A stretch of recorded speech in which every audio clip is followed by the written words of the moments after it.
Uyu mugabo ntasanzwe, yitwa Sultan Emmanuel Makenga. Uyu mugabo yavukiye muri Repubulika ya Demokarasi ya Kongo mu karere ka Masisi mu ntara Kivu y'Amajyaruguru. Avuka tariki 25 Ukuboza mu mwaka wa 1973. Akaba akomoka mu bwoko bw'Abanyamurenge. Yakuriye mu gace ka Rucuru hafi mu mupaka wa Kongo n'u Rwanda kuko nta birometero byinshi birimo uturutse ku mupaka wa Kongo n'u Rwanda.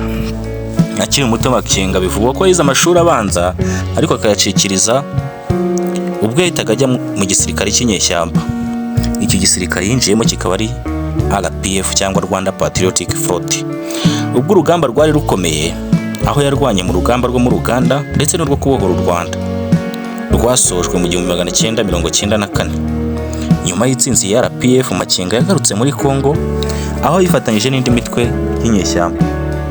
Yari umwe mu basirikare bakuru ba Rassemblement Congolais pour la Démocratie RCD, umutwe wahanganye na leta ya Kongo mu mwaka wa 1998 kugeza muri 2003 mu ntambara ya kabiri ya Kongo.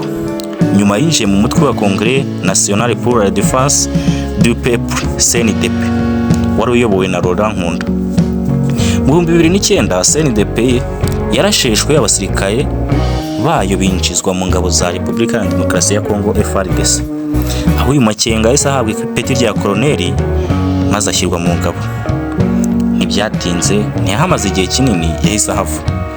Mu kwezi kwa Gicurasi mu mwaka wa 2012 Makenga yaturutse igisirikare cya Kongo. Bikunze kuvugwa ko Makenga igihe yari ari mu gisirikare imyitwarire itari myiza kuko inshuro nyinshi wasangaga ahora afungwa azira amakosa yagiye akora mu gisirikare. Makenga yabanye n'ingabo z'u Rwanda aho yakuye ipeti rya Serija urugamba rwo kubohora igihugu rukirangira. Aribwo yagize igitekerezo cyo gusubira muri Kongo. Ayobora abasirikare barakajwe na leta ya Kongo yananiwe kubahiriza amasezerano yari yaragiranye na CNDP muri 2009. Ibi byatumye hashinga umutwe w'umushya w'inyeshyamba wa Mouvement D23 Mars cyangwa M23.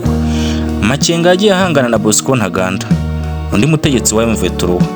Mu ntangiriro umutwe wa M23 wagabanyemo ibice bibiri: M23 Kazuya iyobowe na Ntaganda na M23 Makenga iyobowe na Makenga. Muri 2013 Makenga yatsinze Bosco Ntaganda amwirukana mu mutwe wa M23. Uyu nawe akaza kwishyikiriza urukiko mpuzamahanga mpanabyaha ICC Irahe.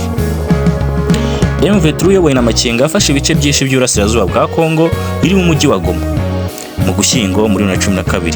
Ibi byateye impagarara ku rwego mpuzamahanga. Ibi byatumye Loni yohereza ingabo za MONUSCO ndetse n'umutwe wihariye wa Force Intervention Brigade FIB wahawe uburenganzira bwo kurwanya M23. Ku itariki ya 13 Ugushyingo 2012 akanama k'umutekano ka Loni kasohoye ibihano byihariye kuri Makenga kamushinze ibyaha byo guhungabanya umutekano, kwica abasivile, gufata ku ngufu no gukoresha abana mu gisirikare. Mu Gushyingo 2013 M23 yatsinzwe n'ingabo za Kongo n'abafatanyabikorwa bayo. Makenga ahungira muri Uganda hamwe n'abasirikare be bagera ku 1500. Makenga yabaye muri Uganda imyaka 3 ariko leta ya Uganda ntiyamushyikiriza Kongo kuko yari afite impungenge ku mutekano w'Abanyamurenge muri Kongo. Muri 2016 Makenga yatorotse aho yari afungiye muri Uganda maze 2017 agaruka mu Burasirazuba bwa Kongo aho yagerageje kongera guhanga umutwe wa M23.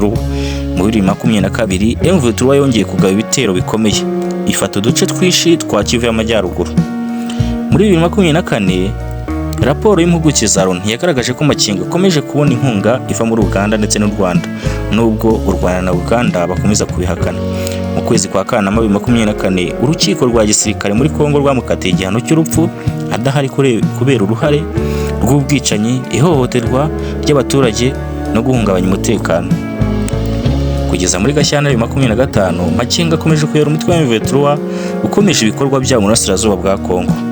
Sultan Makenga rero ni umwe mu bayobozi b'inyeshyamba bafite amateka n'inararibonye.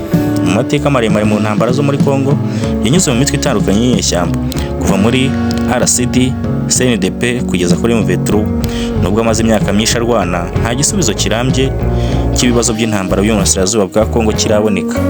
Nubwo ubu bamaze gufata ibice bitandukanye by'Uburasirazuba bwa Kongo, Kivu y'Amajyepfo ndetse n'iy'Amajyaruguru.